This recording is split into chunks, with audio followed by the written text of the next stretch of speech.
James is a mixed traffic engine. He can pull both freight cars and coaches. He's proud of his smart red paint, and so is his driver. Everyone says you brighten up their day, James. One morning, James whistled loudly at the other engines. "Look at me. I am the smartest, most useful engine on the line." "Rubbish," replied Thomas. "We're all useful. Sir Topham Hatt says so, and he's head of the whole railway."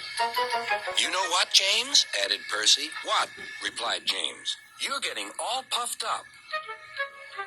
James huffed away.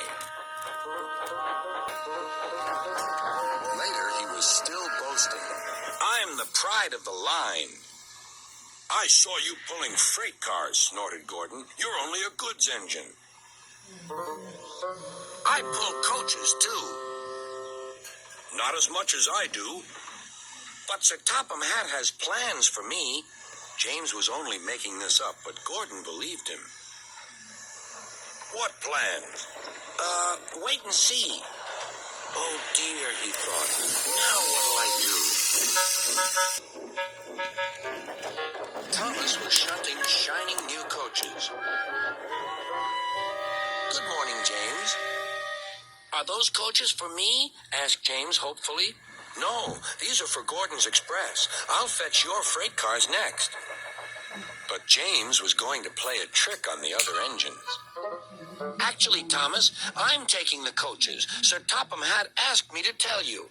"What about the cars?" asked Thomas. Give them to Gordon." "Come on, Thomas," said his driver. "Orders are orders." So when James's driver returned, James was coupled to the coaches and he puffed away.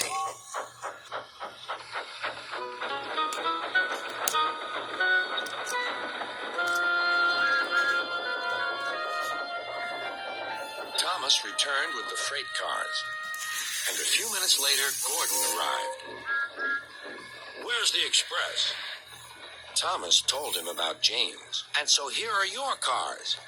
Gordon was very cross, and so was his driver. Wait till Sir Topham Hatt hears about this. Meanwhile, James was enjoying himself enormously. "What a clever plan! What a clever plan!" he chuckled. Then he saw Sir Topham Hatt. "Some jokes are funny, but not this one, James. You have caused confusion." "Yes, sir," said James. "You will now stay in your shed until you are wanted." The other engines teased James. "I wonder who'll be pulling the express today," said Gordon. "I expect it'll be you," replied Henry. "James is stuck in the shed for being silly." James felt sad. Next morning he went back to work. "Hello," whistled Thomas. "Good to see you out and about again." "I'm sorry I tricked you," said James. "Are these my cars?" "Yes," replied Thomas kindly. "They are pleased to have you back." James set off to the harbor with his train of freight cars. He bustled about all day, pushing and pulling them into place.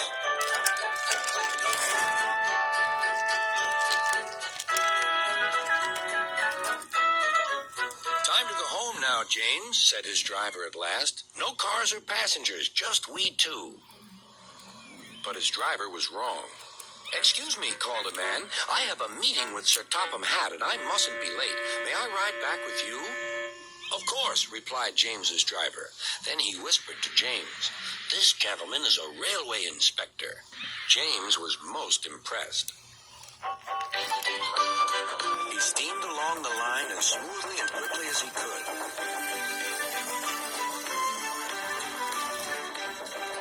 Sir Topham Hatt was waiting on the platform, and the railway inspector greeted him warmly. "This clever engine gave me a splendid ride. You must be proud of him." "Yes, indeed. Once again, you are a really useful engine."